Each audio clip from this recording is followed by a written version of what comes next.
यहाँ पर Jammu Kashmir finance department की तरफ से एक सर्कुलर आउट हुआ है। तो इस सर्कुलर में यहाँ पर डेली वेजर्स, कैजुअल लेबर्स के रिलेटेड जो है वो बात की गई है। तो ये जो यहाँ पर जम्मू कश्मीर फाइनेंस डिपार्टमेंट की तरफ से एक सर्कुलर आउट हुआ है, क्या कुछ यहाँ पर इस सर्कुलर में जो है वो हमारे डेली वेजर्स, कैजुअल लेबर्स के लिए जो है वो बताया गया है, आगे आप इस रिपोर्ट में जानेंगे। और अगर आप चैनल पर नए हो तो चैनल को सब्सक्राइब करना ना भूलें, क्योंकि यहाँ पर हम आपको डेली वेजर्स और जम्मू कश्मीर की हर एक अपडेट आपको यहाँ पर सबसे पहले हम आपको इसी यूट्यूब चैनल पर आपको यहाँ पर प्रोवाइड किया करते हैं। तो आप चैनल के साथ जुड़े रहे, चैनल को सब्सक्राइब करके रखें। तो क्या कुछ यहाँ पर फाइनेंस डिपार्टमेंट ने इस सर्कुलर में हमारी डेली वेजर्स के लिए डिटेल में जो है वो बताया है, आगे आप ये रिपोर्ट देख लीजिए। जम्मू कश्मीर के फाइनेंस डिपार्टमेंट ने एक सर्कुलर निकाला है, जिस सर्कुलर में उन्होंने जो डेली रेटेड वर्कर्स हैं और कैजुअल लेबर्स हैं उनकी जो मजदूरी जो उनको दी जाती है, जो वेजेस उनको दी जाती हैं, उसकी रेगुलेशन को लेकर एक सर्कुलर निकाला है। इस सर्कुलर के कारण जबरदस्त कंफ्यूजन भी हुआ है। कंफ्यूजन इसलिए हुआ है क्योंकि इस सर्कुलर में बाकी तमाम चीजें जो कही गई हैं वो तो कही गई हैं, लेकिन आखिरी लाइन में लिखा गया है the engagement of daily rated workers, casual labourers shall be restricted to budget available and no liability shall be created। आम लफ्जी माने अगर इसका आप समझेंगे तो उससे ये समझ में आता है कि director general courts SL Pandita ये कह रहे हैं कि जो डेली रेटेड वर्कर्स हैं और कैजुअल लेबरर्स हैं, इनकी जो एंगेजमेंट है उसको इन्हें आप एंगेज करें उतना ही जितना आपके पास बजट है। बजट से आप एक्सीड नहीं कर सकते हैं और कोई नई लायबिलिटी नहीं क्रिएट कर सकते हैं। अब इसके दो मतलब निकलते हैं। एक मतलब तो ये निकलता है कि एसआरओ 520 जिस वक्त आया तो डेली रेटेड वर्कर्स और कैजुअल लेबरर्स की एंगेजमेंट के ऊपर मुकम्मल तौर पर प्रतिबंध लगा दिया गया।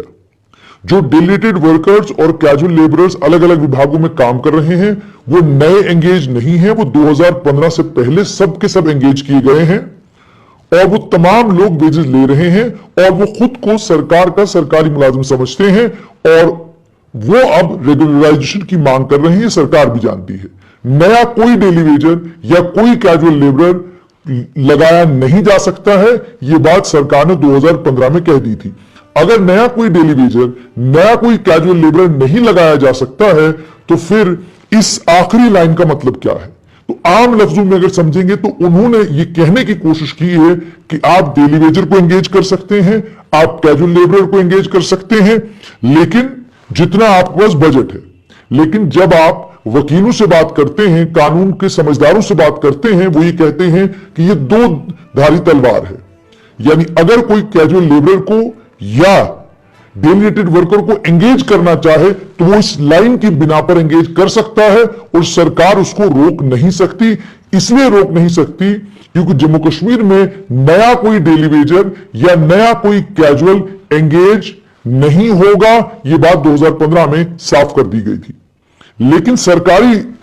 लेकिन जब मैंने वित्तीय डिपार्टमेंट, फाइनेंस डिपार्टमेंट से समझने की कोशिश की तो उन्होंने कहा, हमने ये कहा है कि जितने भी विभागों में डेली वेजर और कैजुअल लेबरर काम कर रहे हैं, हमने उन तमाम डिपार्टमेंटों को, तमाम विभागों को यह कहा है कि जितना बजट आपको दिया गया है इसी बजट के अंदर आपने डेली वेजर और कैजुअल लेबरर जो आपके पास लगे हुए हैं उनकी वेजेस आपने इसी बजट के अंदर देनी है। इसका मतलब क्या? इसका मतलब ये, और आगे ये कहा चूंकि डेली वेजरों की जो वेजेस हैं वो 300 रुपया कर दी गई है, कैजुअल लेबरर्स की जो वेजेस हैं वो 300 रुपया कर दी गई है, तो उसको ध्यान में रखते हुए अब जब 300 ये वेजेस हो गई हैं तो ये बढ़ गई हैं।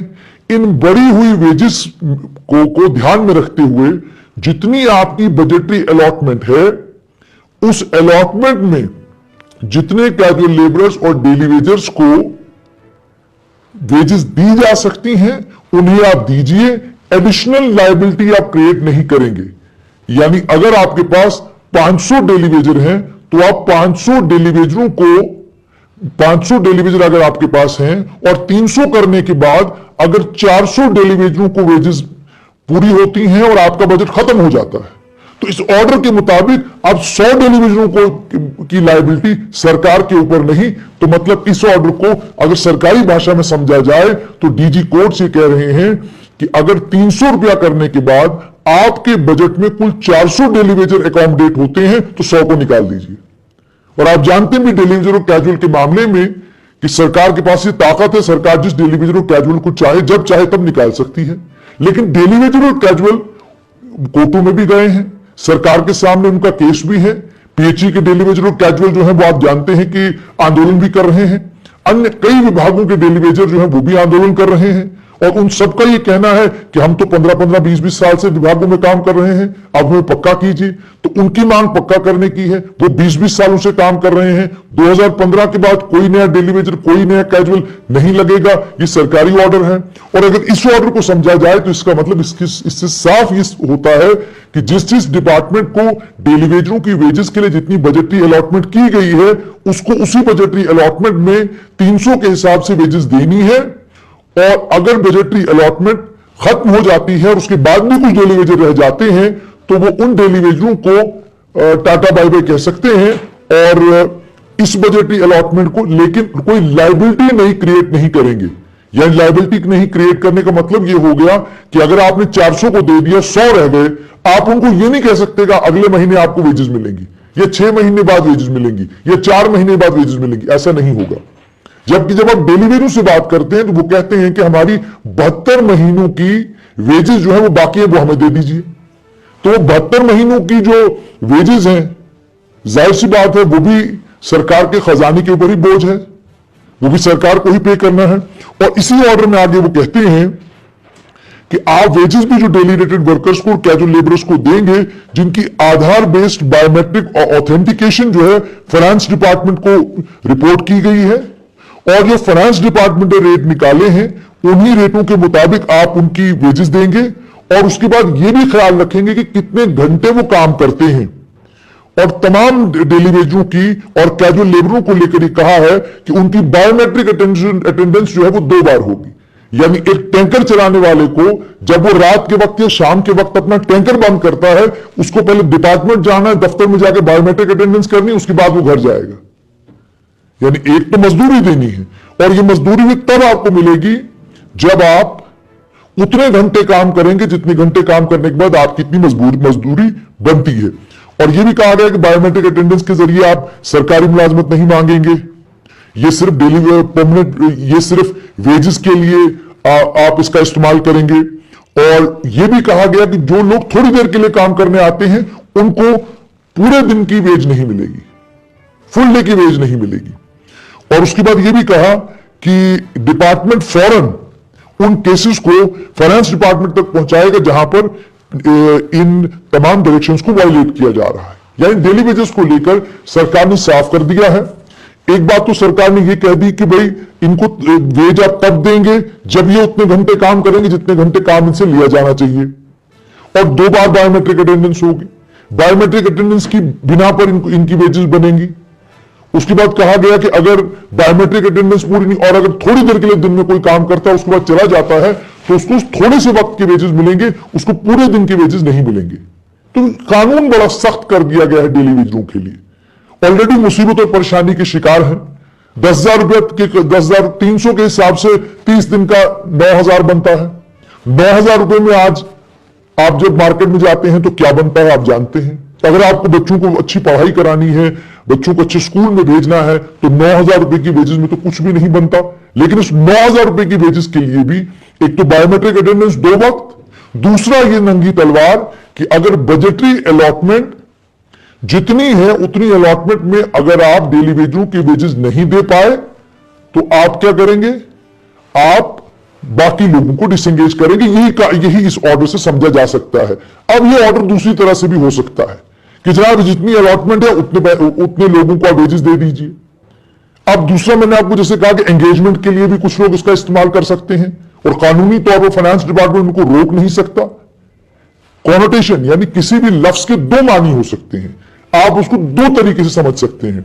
लेकिन जब आप कोर्ट में जाते हैं, अदालत में जाते हैं तो वकील साहिबान जब जज साहब के सामने खड़े होते हैं वो इस एंगेजमेंट का मानी वहां पर जब जज के सामने रखेंगे और उसको बताएंगे जज को कि जज साहब ये देखिए एंगेजमेंट पर ही बयान था और ये खुद कहते हैं कि कोई एंगेजमेंट आप नहीं करेंगे।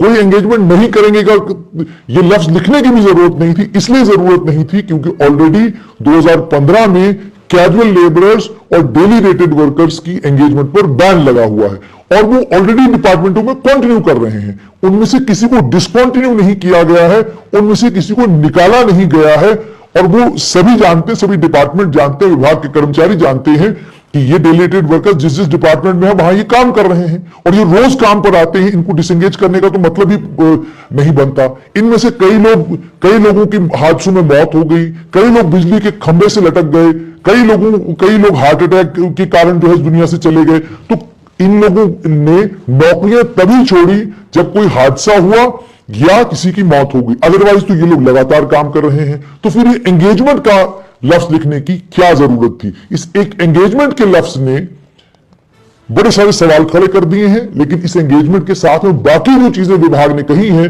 वो साफ तौर पर दर्शाता यह है कि जम्मू कश्मीर की सरकार और केंद्र सरकार जहां डेली रेटेड वर्कर्स लेकर गंभीरता के साथ उनकी रेगुलराइजेशन को लेकर सोच रही है, वहीं पर निचले स्तर पर काम करने वाले बाबू अभी भी इसी मानसिकता के साथ काम कर रहे हैं कि हमारे पास जितना पैसा है उतना दे दीजिए, उतने में जितनों की वेजेस बनती है दे दीजिए, जिनको उसके बाद जो रह जाते हैं उनकी जिम्मेदारी हमारी नहीं, यही इस ऑर्डर से समझा जा सकता है।